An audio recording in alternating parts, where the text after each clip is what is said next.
बच्चों, इसके पहले हमने आपको बताया था कि अधिगम का अर्थ, परिभाषा और विशेषताएं। आज हम आपको बताने जा रहे हैं अधिगम तथा परिपक्वता। बच्चों, अधिगम एवं शिक्षा की प्रक्रिया को प्रभावित करने वाले कारकों में परिपक्वता का विशेष महत्व है। अधिगम एवं शिक्षा के स्तर का निर्धारण परिपक्वता के अनुरूप ही होता है। आप जानते हैं बच्चों, अगर हम कहेंगे कि 1 साल का बच्चा है, इसको साइकिल दे दो ये चला ले, तो ये संभव है? नहीं संभव। इस बच्चे को, कोई भी बच्चा, एक परिपक्वता मतलब शारीरिक और मानसिक क्षमता का विकास, तो हर अधिगम एवं शिक्षा के स्तर का निर्धारण परिपक्वता के अनुरूप ही होता है। परिपक्वता के निश्चित स्तर से पूर्व शिक्षा या अधिगम की प्रक्रिया को सुचारू रूप से चला पाना संभव नहीं है। व्यवहार में हम प्रायः कह सकते हैं कि अमुक बालक अभी कमज़ोर है या छोटा है, वह साइकिल नहीं चलाना सीख सकता, या अमुक बालक बड़ा हो गया है, उसे अब तक तो चलना शुरू कर देना चाहिए था। तो इन बातों का, इन वाक्यों की में सीखने की प्रक्रिया का उल्लेख है तथा सीखने या शिक्षण की जिस शर्त या अनिवार्य कारक का उल्लेख यहाँ किया जा रहा है उसे परिपक्वता कहते हैं। अगर परिपक्वता के अर्थ पर हम जाते हैं तो परिपक्वता का संबंध शारीरिक और मानसिक शक्तियों के विकास से है। जन्म के बाद से ही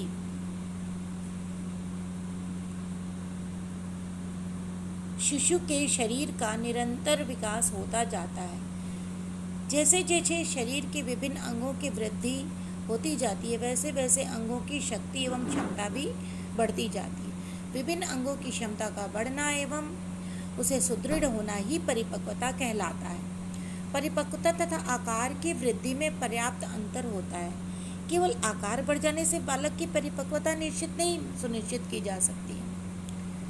परिपक्वता तथा आकार की वृद्धि में पर्याप्त अंतर है। बड़े आकार का आशय अधिक परिपक्व होना नहीं है।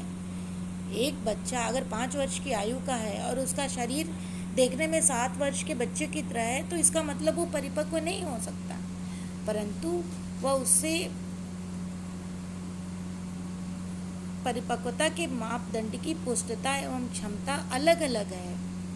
वस्तुतः परिपक्वता एक निश्चित विकासात्मक प्रक्रिया का परिणाम है। जैसे जैसे विकास होता जाता है वैसे वैसे परिपक्वता भी आती जाती है। परिपक्वता के स्तर भी निश्चित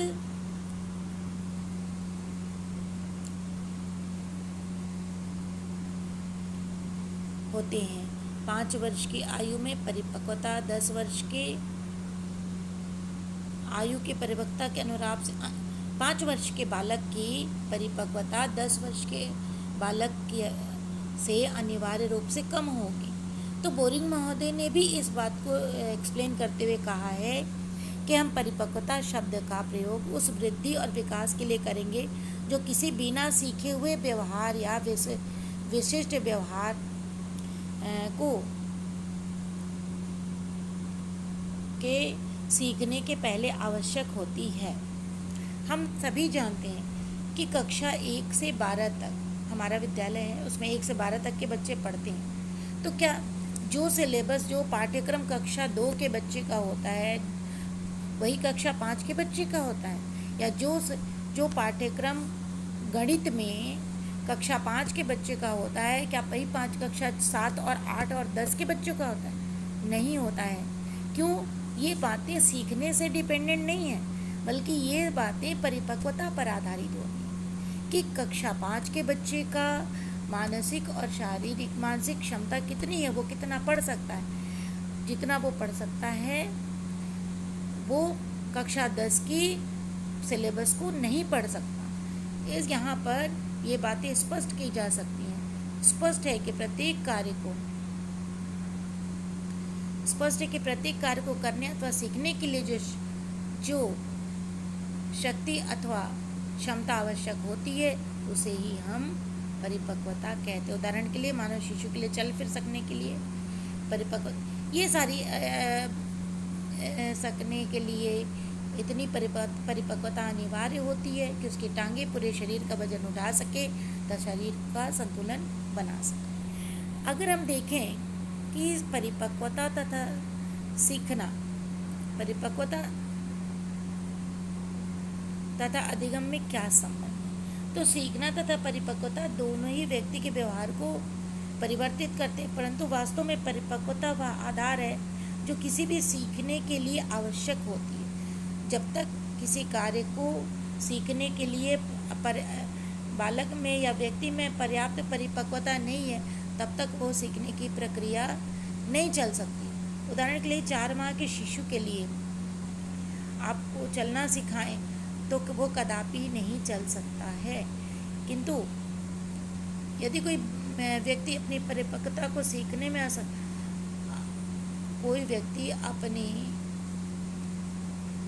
परिपक्वता के अनुकूल विशेषताओं को सीखने में असमर्थ रहता है, तो उस स्थिति में वह परिपक्वता भी व्यर्थ हो जाती है। यदि कोई बालक शारीरिक दृष्टि से पर्याप्त पुष्ट है, परंतु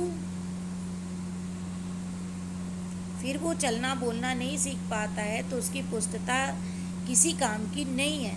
सीखने की प्रक्रिया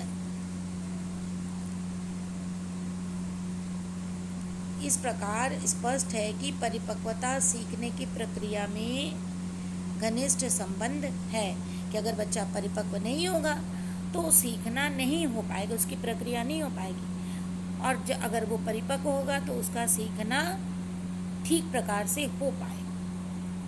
तो परिपक्वता सीखने की अनिवार्य शर्त होती है बच्चों, ठीक है। तो ये क्वेश्चन बहुत बार आता है कि सीखने और परिपक्वता में क्या संबंध है। अब है बच्चों सीखने तथा परिपक्वता में अंतर, यह भी बहुत ही महत्वपूर्ण प्रश्न है कि परिपक्वता तथा सीखने में क्या अंतर है। परिपक्वता तथा सीखना दो विकासात्मक प्रक्रियाएं, इन दोनों प्रक्रियाओं के मुख्य अंतर निम्नलिखित हैं। पहला, विकास के क्रम में परिपक्वता सीखने के पूर्व की स्थिति वस्तुतः सीखने की प्रक्रिया परिपक्वता पर आधारित होती है। दूसरा पॉइंट है, सीखना एक अर्जित प्रक्रिया है। यदि व्यक्ति ना चाहे तो वह किसी कार्य को सीखे बिना भी रह सकता, नहीं भी चाहे। इसके विपरीत परिपक्वता जन्मजात तथा स्वाभाविक होती है। अगर वो चाहे चाहे ना चाहे, उसके समय के साथ उसमें वो परिपक्वता देखने को मिलती है। तीसरा पॉइंट है बच्चों, सीखना एक व्यक्तिगत प्रक्रिया है, इसे व्यक्ति के निजी गुण माना जाता है। इसके विपरीत परिपक्वता एक प्रजातीय गुण है। मनुष्यों में परिपक्वता जिस तरह से आती है होती है हर व्यक्ति में, उसी के अनुसार सभी व्यक्तियों में समय के साथ परिपक्वता देखने को मिलती है, जो सामान्य रूप से सभी व्यक्तियों में समान पाई जाती है। चौथी विशेषता है, चौथा अंतर है, सीखने की प्रक्रिया को अभ्यास एवं प्रयास के द्वारा तीव्र किया जा सकता है। अगर हम चाहें कि इस बच्चे को 5 दिन में हम पहाड़ा सिखा दें, 2 से 10 दिन, तो उसे हम सिखा सकते हैं, किंतु परिपक्वता पर इन कारकों का कोई भी प्रभाव नहीं हो सकता है। परिपक्वता जिस समय व्यक्ति में आनी होगी तभी वो आएगी, अब वो उसके उम्र के साथ ही आती है। परिपक्वता की प्रक्रिया आहार एवं भोजन से प्रभावित हो सकती है, परंतु वातावरण का इस पर कोई भी विशेष प्रभाव नहीं पड़ता। इसके विपरीत सीखने की प्रक्रिया वातावरण से प्रभावित होती है। किसी भी बालक में परिपक्वता उसके सुपोषण से, उसका देखभाल से हो सकती है, किंतु सीखने में इसका कोई प्रभाव नहीं। इसके विपरीत सीखने की प्रक्रिया वातावरण से भी प्रभावित होती है। अगला बच्चों पॉइंट है, परिपक्वता का संबंध शारीरिक क्षमताओं से होता है, जबकि सीखने की प्रक्रिया का संबंध किससे होता है? मानसिक, शारीरिक, नैतिक आदि कारकों से होता है। कभी कभी सीखने की प्रक्रिया हम आपस में सामाजिक कारकों को भी कह सकते हैं, उससे भी होता है।